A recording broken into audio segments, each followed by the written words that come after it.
Hay batallas que son muy importantes a lo largo de la historia de la humanidad. Por ejemplo, la batalla de Ayacucho. ¿Qué sucedió en la batalla de Ayacucho? Una pequeña clase de historia. ¿Ah? Ok, exactamente. Ahí se consolidó, yo en realidad esto lo he tenido que investigar porque a diferencia de ustedes yo no lo estudié chiquito, se consolidó la independencia del Perú. Y estas batallas son importantes en la historia de un país, pero también hay otro tipo de batallas que se libran, no en una planicie, en un campo de batalla, sino en la mente y el corazón. En estas batallas no hay espadas o balas, lo que se combate es con argumentos firmes y fe inamovible. Es la batalla que en el Evangelio se nos llama hacer por la verdad del Evangelio. En la porción de hoy, Pablo continúa hablando con Timoteo y lo llama a librar esta batalla, la batalla por la fe en Éfeso. Los falsos maestros, recordemos que están esparcidos por todo lugar, regando sus mentiras, y esto pone en peligro la unidad de la iglesia. Así que Pablo llama a Timoteo para que pueda pelear esta batalla. Pero esta no es una batalla que se pelea con violencia. No va a haber golpes ni disparos, sino es una batalla que se tiene que librar con argumentos, con la verdad del Evangelio. Hoy nosotros no enfrentamos a los mismos enemigos que tuvo Timoteo en aquel tiempo, pero sí hay falsos maestros. No enfrentamos quizás necesariamente a las mismas herejías que se enfrentó Timoteo, pero ciertamente no podemos decir que estamos libres de escuchar herejías. Tenemos que librar esta batalla. La batalla que libró Timoteo es la misma que nosotros tenemos que librar el día de hoy. ¿Cómo lo hacemos? Sería nuestra pregunta. ¿Qué tenemos nosotros para poder mantenernos firmes cuando estas olas de estas grandes mentiras llegan a azotarnos? ¿Cómo permanecer firme en medio de esta situación? Hoy vamos a ver cómo Pablo le muestra a Timoteo lo que él tiene que hacer para que nosotros también aprendamos a hacer lo mismo. Para hacer un rápido repaso, ¿dónde quedaba la iglesia en la cual pastoreaba Timoteo? En Éfeso. ¿Cuál era el problema que había en Éfeso? Ok, falsos maestros, pero exactamente qué detalle podemos decir sobre estos falsos maestros. Habían judaizantes, ok. ¿Se acuerda que en el versículo 4 nos dice que llevaban fábulas y genealogías interminables? Y también nos dice que utilizaban la ley ilícitamente para mostrar cuán buenos y cuán maravillosos ellos eran, lo cual Pablo dice es un uso ilícito de la ley. Pues ahora Pablo se concentra en Timoteo. Ya le he estado hablando del escenario del campo de batalla. Ahora es necesario que Timoteo prepare su corazón. Versículo 18, escucha las palabras de Pablo. Este mandamiento, hijo Timoteo, te encargo para que, conforme a las profecías que se hicieron antes en cuanto a ti, milites por ellas la buena milicia. Pablo le está hablando a su hijo. Sabemos que no es su hijo en la carne, pero sí es él una persona de que Pablo le tiene un cariño especial. Y él sabe que lo que viene es difícil, es duro, pero Pablo no es un general que está ordenando a su soldado prepararse para la batalla. Pablo es un padre que está hablando con su hijo y que le está diciendo: Timoteo, tienes que prepararte. Lo que viene a continuación es difícil. Pablo le está diciendo a Timoteo que hay una batalla. Cuando dice milites por ella la buena milicia, se pudiera traducir como pelea la buena batalla, que también Pablo lo utiliza en otros momentos. En cierta manera, Timoteo es como un soldado que tiene que enfrentarse a el enemigo en una guerra que al parecer ya se había anticipado a Timoteo. Ya Pablo le dice en este versículo 18 que tiene que pelear conforme a las profecías que se habían dicho acerca de Timoteo. ¿A qué se refiere Pablo con esto? No estamos 100% seguros, es difícil.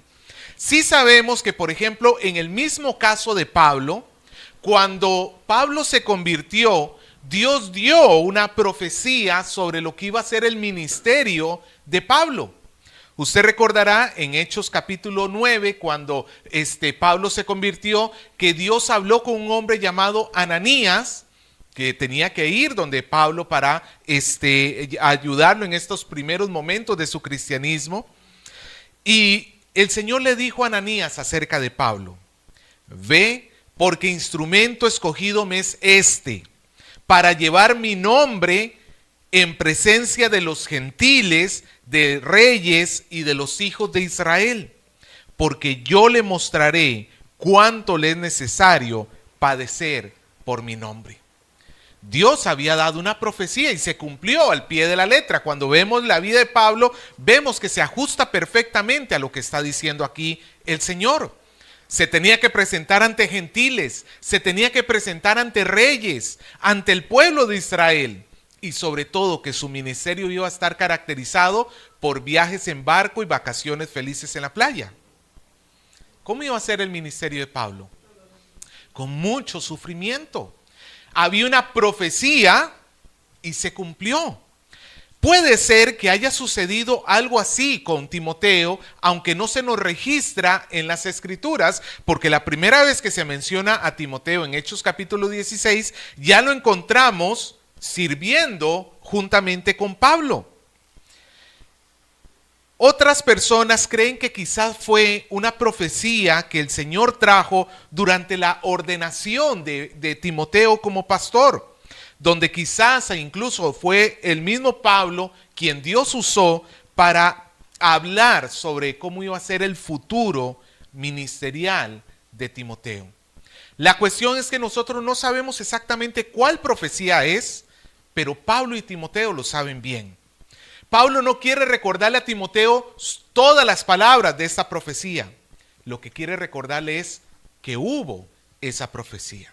Y esa profecía podemos inferir que trataba de que Timoteo tenía que enfrentar a falsos maestros.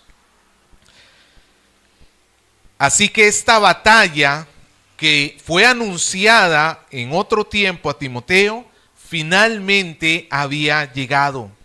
Los falsos maestros estaban desplegados tratando de llevar a muchos hacia el engaño. Y ya incluso habían personas en la iglesia de Éfeso que estaban siguiendo estas falsas enseñanzas. Y la iglesia estaba empezando a experimentar los embates del error, alejándose de la verdad y comenzando a vivir en pecado. Ahora Timoteo tiene que recordar ese llamado que Dios le hizo. Pero Timoteo tiene que ir a pelear no confiando en sí mismo, no diciendo es que yo mismo soy, yo voy a poder enfrentarlos.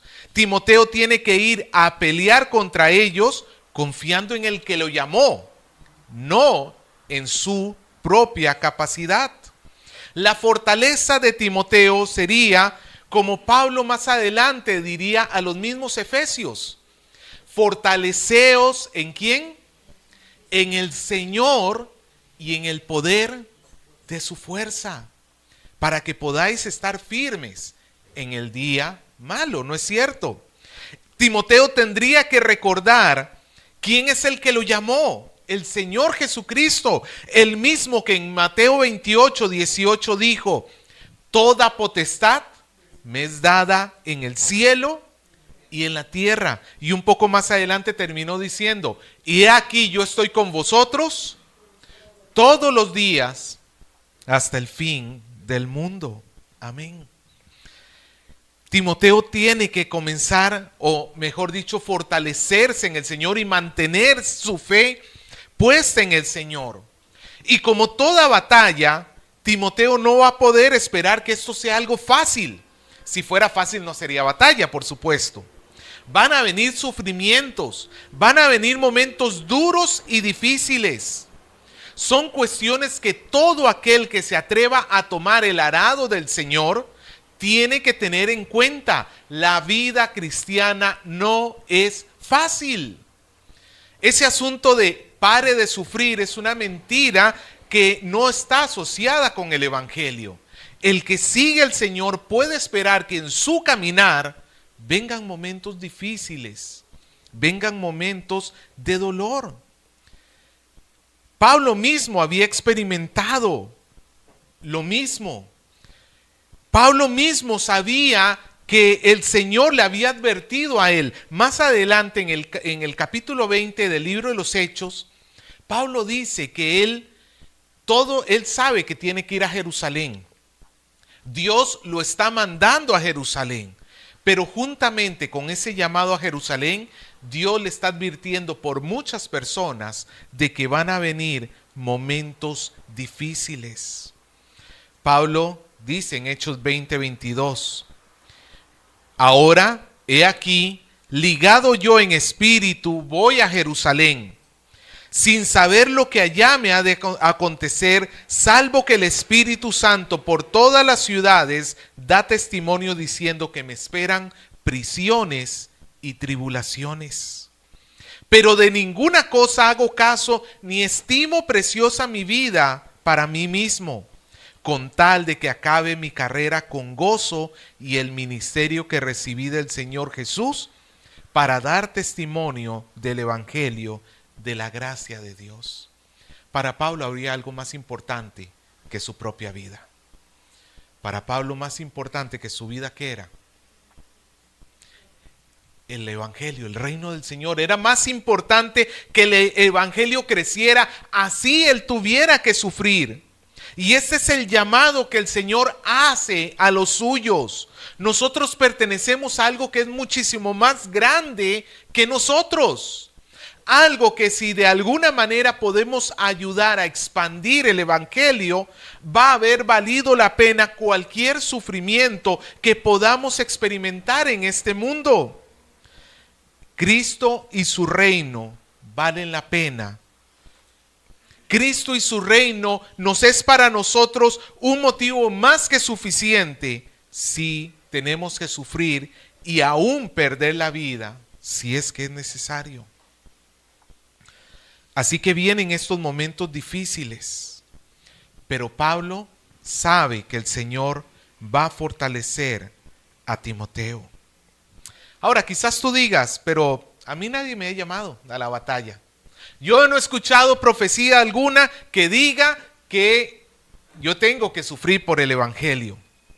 Tenemos que entender algo. El llamado de Timoteo fue especial en varias formas. Uno, porque fue un tiempo donde la profecía estaba abierta y Dios estaba revelando su palabra.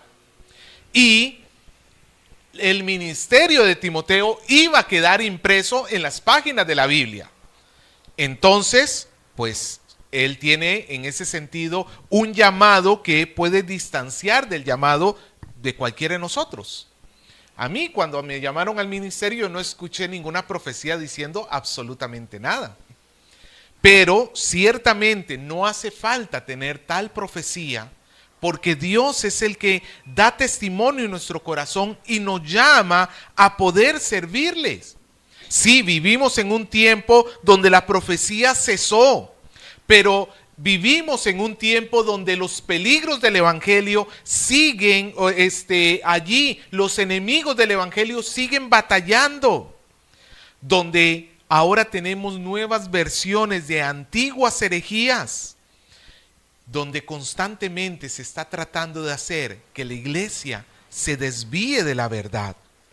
Amado hermano, el llamado por el Evangelio, por la santidad, por la verdad del Evangelio, no es un llamado que tú tengas que escuchar particularmente la voz del Señor. Es un llamado que el Señor hace a su iglesia. Más adelante, Pablo diría que la iglesia es la columna y baluarte ¿de qué? De la verdad. La iglesia es la que conserva la verdad del Señor.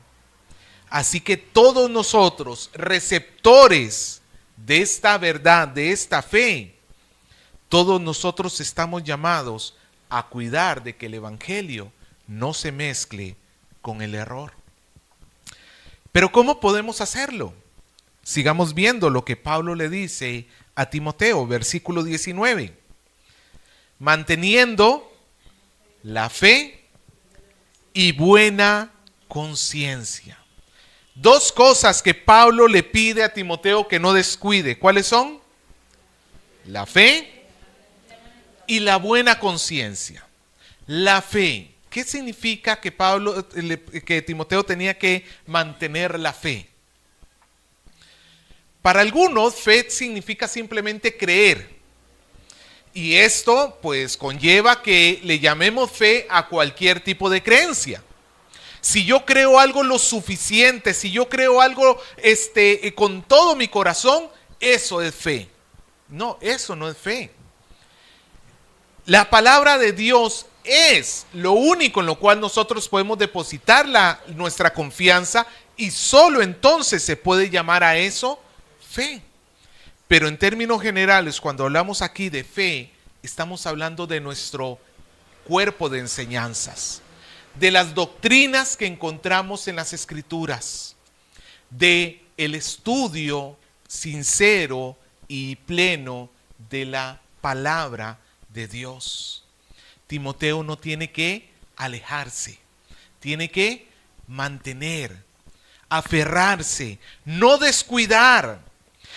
Timoteo tiene que aferrarse con todas sus fuerzas a la verdad del evangelio. Eso significa que Timoteo va a tener que emplear su tiempo para estudiar. Va a tener que emplear su tiempo para escudriñar la palabra, para memorizarla, para poder enseñarla a otros. Timoteo tiene que mantener la pureza de la doctrina que recibe. Eso es lo primero. ¿Cuál es la primera herramienta? ¿Cuál es la primera arma que tiene Timoteo? Mantener la fe. ¿Qué pasa cuando una iglesia se olvida de mantener la fe? ¿Qué pasa cuando nosotros comenzamos a prestarle oído a la mentira, al error? Así sea chiquito, así suene muy parecido a la verdad. ¿Qué puede pasar con esa iglesia? ¿Qué puede pasar con ese creyente? ¿Sabe lo que va a pasar? Comienza a alejarse de Cristo. Comienza a apartarse del único que lo puede sostener. Y eso es, amado hermano, peligrosísimo. Timoteo tiene que mantener la fe. Y en segundo lugar, ¿qué tiene que hacer? Mantener la buena conciencia. ¿Qué es la conciencia? La conciencia es esta capacidad interna, innata, que tenemos todos los seres humanos para de una u otra manera poder discernir si algo es bueno o algo es malo. La conciencia es esa voz interior que nos habla y nos ayuda a entender que lo que estamos haciendo o lo que estamos viendo que se está haciendo es o no correcto. Todos nosotros tenemos una conciencia. Y estoy seguro que todos nosotros hemos hecho cosas que sabemos que no estaban bien. ¿Sí o no? La conciencia por sí sola no es confiable. En Proverbios se nos advierte y nos dice, Proverbios 3:5, fíate de Jehová de todo tu corazón y no te apoyes en tu propia prudencia. Lo que vendría siendo, no te apoyes solamente en tu conciencia.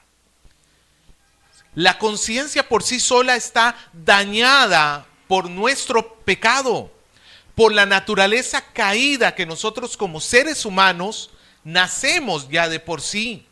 El ser humano, por más chiquito que sea, ya viene con una conciencia que está dañada, no está apagada. Eso quiero dejar en claro. La conciencia no está apagada.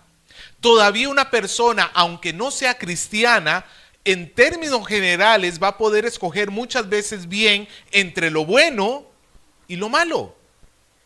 No hace falta ser cristiano para saber que el asesinato es malo, pero que ayudar al prójimo es bueno. No hace falta ser cristiano. Es más, cuando yo era niño, yo estaba en los Lobatos. Creo que eso hace poquito se los había contado, que una de las cosas que nos habían enseñado era hacer una buena acción a alguien cada día. Y no es un movimiento religioso en sí mismo. No es un movimiento religioso. Hacer una buena acción a alguien. Eso es algo que tú lo puedes hacer y que tu conciencia te va ayudando para saber cuando lo estás haciendo bien y cuando lo estás haciendo mal. ¿Dónde radica el problema entonces? De la conciencia, que no siempre es acertada. Hay ocasiones donde lo que tú piensas está mal, pero tú lo das por bueno. O lo que tú piensas es bueno, pero tú crees que está mal. Por ejemplo, estamos viviendo en un tiempo donde la mujer, por ejemplo, dice: mi cuerpo, mi decisión. El niño en mi vientre, si yo quiero, lo elimino. Y vivimos en un medio ambiente que está bombardeando constantemente a la mujer para que no sienta cargo de conciencia, para que pueda asesinar al niño en su vientre sin cargo de conciencia. Y ahí va la mujer feliz, asesina al niño y sale diciendo: es mi derecho, es mi opción, es lo que, ¿por qué yo voy a arruinar mi vida por causa de fulanito de tal? No, la causa no fue fulanito de tal. Él es el efecto de que tú tomaste una mala decisión y arruinaste tu vida, si quieres verlo así. Pero en realidad, amado hermano, un hijo nunca es la ruina de nadie. Eso es terriblemente egoísta, pensar que un hijo es tu ruina. Pero fue una decisión que tú tomaste. El niño es el fruto de esa decisión, no es la causa de esa decisión. Ese niño en tu vientre no vino a arruinarte nada. Lo que en todo caso frustró tus planes fue la decisión que tú tomaste antes y que ahora quieres quitarte de encima. Y quieres que sea sin cargo de conciencia. La conciencia, amado hermano, el hombre puede llegar a hacerla tan dura, tan dura, tan dura, que se vuelve prácticamente inoperante. No quiero señalar a nadie, pero estoy seguro que más de uno de nosotros tiene o ha tenido callos. ¿Cuándo se dan los callos? Cuando algo está constantemente rozando la piel, rozando la piel, rozando la piel, y esa piel se va endureciendo, se va haciendo cada vez más fuerte, más gruesa, a tal punto que si tú tienes callos y tocas la zona donde está el callo, ha perdido sensibilidad. No es lo mismo tocar la piel en una zona sin callo que en una zona con callo. Pues el ser humano puede llegar a endurecer tanto su corazón que es como si se formara un callo en su corazón, donde esta persona ya no quiere, ya no tiene la capacidad de escoger entre lo bueno y lo malo. Por eso, amado hermanos, es que el corazón solo no sirve. Para que la conciencia pueda ser correcta, no puede ir de cualquier manera. Por eso Pablo le dice: mantén la fe, y no le dice la fe y la conciencia, sino la fe y la buena conciencia. Y las dos cosas tienen que ir juntos, no solamente buena con fe, sino no solamente buena con conciencia, sino la fe con la buena conciencia. ¿Cómo nosotros llegamos a determinar que algo verdaderamente es bueno y que algo verdaderamente es malo? solamente con la fe, con el evangelio, solamente con la palabra de Dios. Por eso el proverbio dice, fíate de Jehová. Confía en Él. Si Él dice que es bueno, es bueno. Si Él dice que es malo, por más que a tu parecer eso no sea tan malo, eso es malo. Es importante que Timoteo cuide su conciencia y cuide que esta conciencia esté siendo dirigida por Dios y su palabra. Si la palabra de Dios abunda en la mente, la conciencia va a tener un buen reservorio, un buen lugar de donde nutrirse para poder escoger entre lo bueno y lo malo. Pero si falta la palabra de Dios en la mente, lo que va a dirigir tu conciencia van a ser tus pensamientos, que no son los pensamientos de Dios, y vas a terminar extraviado.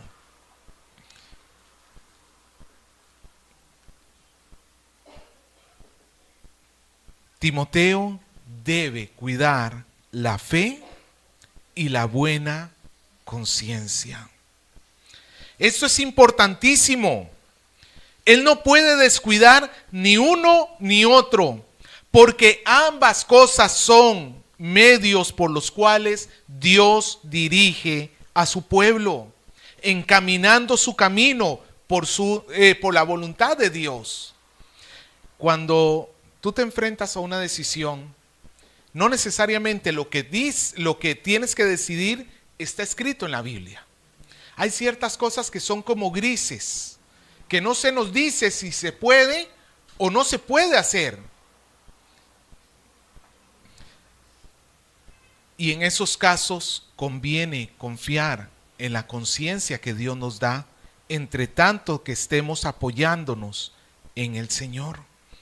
Si Timoteo descuida la fe y descuida la conciencia, va a ser como un barco sin timón. Un barco sin timón. Imagínate que vas tú en ese barco, ya está en medio de alta mar y el chofer del barco el piloto del barco toma el timón, lo arranca y lo tira por la borda. ¿A dónde va a ir a dar ese barco? Por donde lo lleve la marea. ¿Cuántas posibilidades hay o probabilidades hay de que termine atracando en el puerto donde tenía que estar, donde tenía que llegar? Sería básicamente un milagro que todos los astros del cielo se alineen para que ese barco llegue a donde tenía que llegar. Muy posiblemente ese barco, la próxima vez que lo veas, va a estar en el fondo del océano. Y a eso es a lo que Pablo se refiere cuando él continúa diciendo en el versículo 19.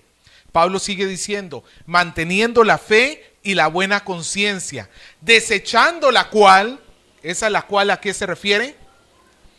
A la conciencia, ¿no es cierto? Desechando esta buena conciencia que se alimenta de la fe, desechando la cual, ¿qué sucedió con estas personas? Naufragaron en cuanto a la fe algunos. O sea, tenemos acá personas, Pablo está hablando de personas que comenzaron bien, comenzaron escuchando el evangelio, escudriñando la palabra, comenzaron alimentando la conciencia, dándole una buena brújula, pero después de un tiempo, ¿qué hicieron? La desecharon. Algo les fue más importante para ellos. Una verdad que sonaba, una verdad que sonaba más interesante. Estas fábulas de los falsos maestros comenzó a ser como más atractiva para estas personas. Las enseñanzas falsas, el tratar de mostrar a través de la ley cuán bueno soy, comenzó a llenar su corazón, comenzó a llenar su mente. Y ellos dejaron el evangelio y su conciencia, que pudo ser buena, dejó de ser buena. Y comenzaron a ser guiados por su propio pensamiento. Y tarde o temprano, dice la palabra, ellos terminaron naufragando. Si tú has tenido jardín, sabes que tener jardín es de las cosas más complicadas que hay. Lleva tiempo. Yo ahí tengo unas plantitas que de repente más de uno ha visto que son un sufrimiento. ¿Sabes por qué? Porque necesitan cuidado. En cierta manera, por eso me gustan las plantas plásticas. Porque ahí las pones y ahí se quedan. En cambio, la plantita viva, o el gras, imagínate, tienes que estarlo cuidando, que no le caigan cosas. Por ejemplo, hace un tiempo las plantitas las llevamos donde mi suegra porque íbamos de viaje, y cuando regresamos venía con una planta de tomate que se había colado. ¿De dónde salió un tomate? Posiblemente algún pajarito que tuvo tan buena puntería que la semillita cayó justamente en la tierra, y ahí veníamos con una planta de tomate, con un caracol y no me acuerdo con cuánta cosa más. Si tú te descuidas, comienza a brotar la maleza. Es lo que Pablo está diciendo acá. Si tú descuidas la fe y la buena conciencia, no es inmediato. No es que en la noche a la mañana tú dejas de podar el jardín y a la mañana siguiente eso parece la selva amazónica. No. Pero poco a poco, lo que se mantenía en orden y limpio comienza a llenarse de gras, de maleza, de gras, de maleza, hasta que llega el punto donde tú dices, ¿y dónde está mi jardín? Es lo mismo que le sucedió a esta gente. Comenzaron a escuchar las fábulas, las mentiras, las herejías. Sonaba bonito. Comenzaron a apartarse poquito a poquito de la verdad, hasta que Pablo dice que terminaron naufragando. El naufragio, esta figura de un barco que ha colapsado, que ha fracasado en llegar a su destino, es el ejemplo de lo que significa para estas personas su vida cristiana. Es un fracaso. Ellos trataron de comenzar, pero se desviaron de la verdad, tiraron el timón por la borda y todos sus esfuerzos van a terminar en el fondo del mar. Estos hombres fracasaron porque no cuidaron la fe y la buena conciencia. Y Pablo todavía tiene por delante algo más que decir. Versículo 20. De los cuales, o sea, de estos náufragos, de estos que han fracasado en la fe y en la buena conciencia, de los cuales son Himeneo y Alejandro, dos personas en particular, observadas por Pablo, dicho sea de paso, por nombre. Estas dos personas, dice Pablo, ¿qué hizo con ellos? A quienes entregué a Satanás para que aprendan a no blasfemar. No tenemos mucha información sobre Himeneo y Alejandro. Himeneo se vuelve a mencionar en la segunda carta a Timoteo y sigue siendo un falso maestro, esta vez juntamente con Mileto. Se menciona en el capítulo 2 de segunda a Timoteo. Este Himeneo, cuando Pablo escribió la segunda carta, continuaba en su error. Y Alejandro es un nombre muy común dentro de los nombres de aquel tiempo, como nuestro tiempo. Seguramente tú conoces algún Alejandro por ahí. Era un nombre muy común y hay varios Alejandros en las escrituras y no podemos saber a ciencia cierta si este Alejandro es el mismo que otro Alejandro que aparezca en otro lugar. Pero lo cierto es que aunque no sepamos exactamente quiénes son estas personas, sí sabemos lo que hacían. Pablo los pone como el ejemplo máximo dentro de Éfeso de lo que eran los falsos maestros. Ellos son los cabecillas de esta falsa enseñanza. Ellos son los que se han extraviado de la fe, los que han perdido la buena conciencia. Ellos son los que andan regando fábulas basadas en las escrituras. Ellos son los que usan ilegalmente la ley. Ellos, parece que Pablo se enfrentó a ellos personalmente cuando estuvo en Éfeso Y Pablo parece ser que no solamente los expulsó de la iglesia, sino que Pablo utiliza esta expresión: los entregué a Satanás. Ponte a pensar en lo que significa eso. Tú, por ejemplo, posiblemente cuando alguien sale de tu casa, tú le puedes decir un Dios te bendiga, un Dios te acompañe, y en manos de quién es que lo quieres poner. De Dios. No deja de ser un buen deseo, en realidad no es algo sobrenatural que va a suceder, es un buen deseo de nuestro corazón, pero es porque entendemos que la mano de Dios, ahí van a estar a salvo. Ahora en el otro lado, ¿la mano de quién es? De Satanás. Esta frase es intrigante. Pablo la utiliza 2 veces en todas las escrituras. Aquí y en 1 Corintios 5, cuando Pablo entrega a Satanás a un joven que estaba teniendo relaciones con su madrastra en la iglesia. Y parece indicar que es algo más que expulsión de la iglesia. Parece indicar, algunos teólogos sospechan que parece ser algo que Pablo puede hacer en su autoridad apostólica. Es más o menos como el inverso de la autoridad que el Señor les dio para echar fuera demonios a los apóstoles. Los apóstoles, lo vemos en el libro de los Hechos, que cuando encontraban una persona que estaba poseída, por ejemplo, por demonios, ellos tenían autoridad para echarlo fuera. Y esto al parecer es como un revés, como un cambiar el sentido.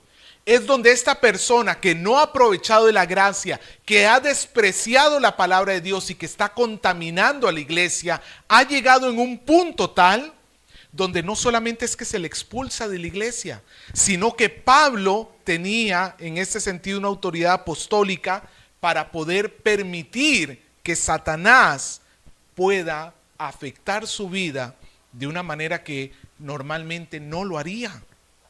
Posiblemente sufriendo daños físicos y emocionales, mentales de por medio. Es algo que se cree, no necesariamente, pero debe haber sido algo muy fuerte. Esto es algo que Pablo ha hecho, pero Pablo nos da cuál es la motivación de su corazón.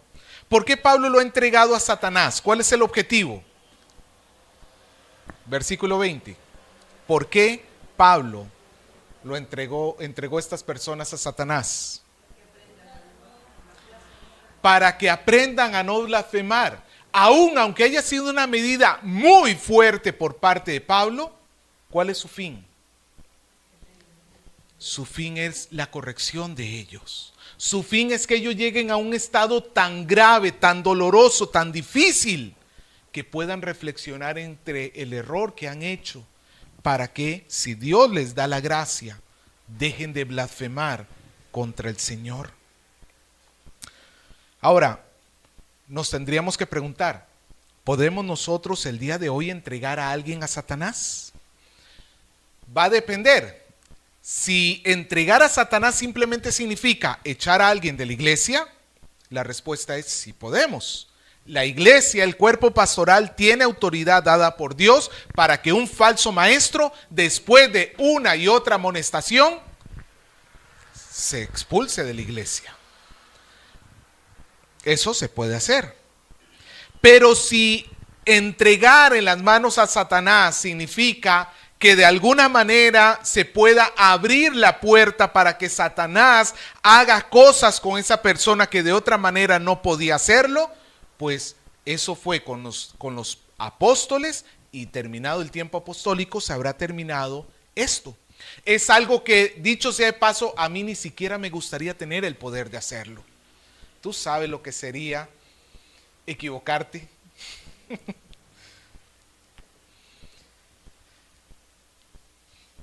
Lo cierto, amado hermano, es que Pablo nos está mostrando acá la grave consecuencia de descuidar la fe y la buena conciencia. Estos hombres, Himeneo y Alejandro, posiblemente comenzaron de menos a más.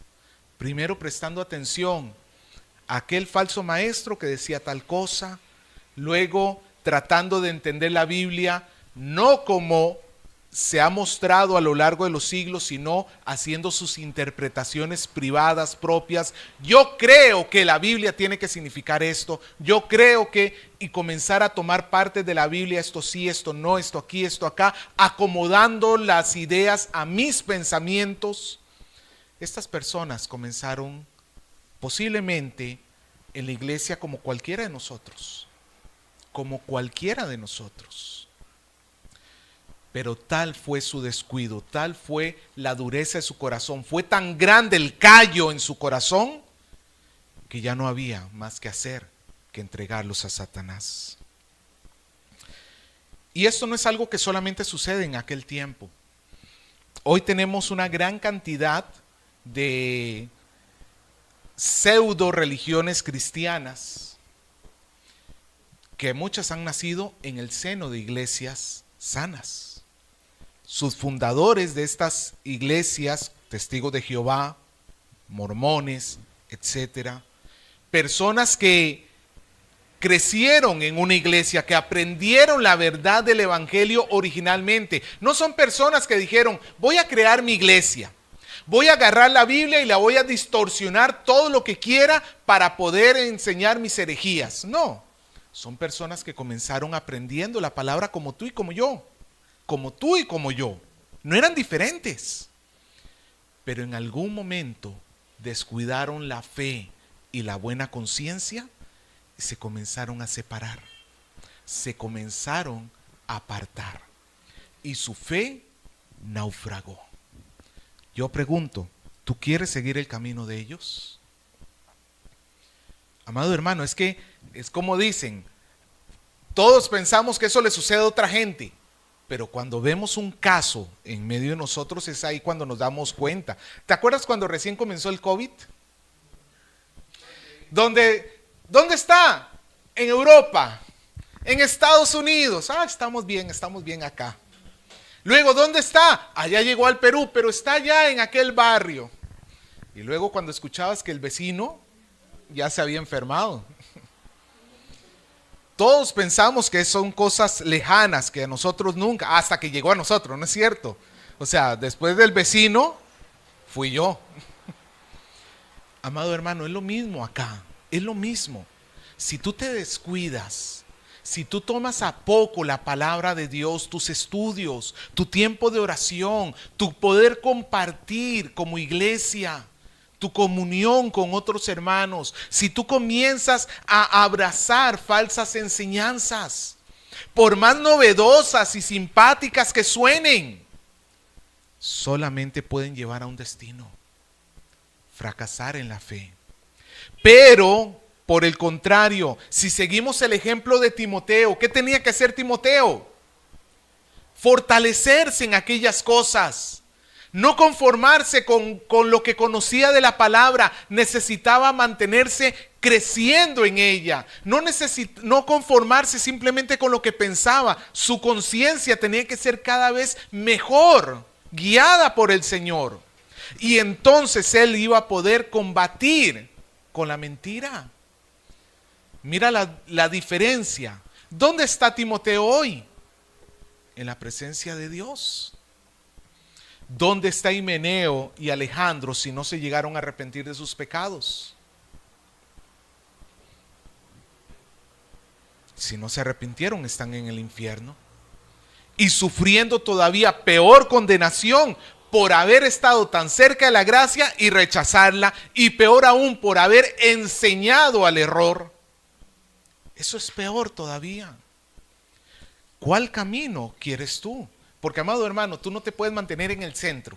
Ya, no crezco, pero tampoco decrezco. No, es imposible. O el hombre o avanza para un lado o avanza para el otro. ¿Tú hacia dónde te estás moviendo? ¿Cómo puedo hacer? Toma en serio el estudio de las Escrituras. Toma en serio la oración. No lo tomes como un accesorio en tu vida. Busca orar constantemente, busca leer la palabra constantemente. Lleva la palabra. cuando vas a tus estudios, en el colegio, a tu trabajo, lleva la Biblia, pero no la lleves en el celular, amado hermano. Yo sé que es conveniente, pero no es el mejor lugar para poder leer. Nos distraemos mucho con eso. No permitamos, amado hermano, que nuestra fe y nuestra buena conciencia se comiencen a empañar. Yo estoy seguro que tú no quieres naufragar, pero estos hombres tampoco posiblemente al principio se lo habían planeado.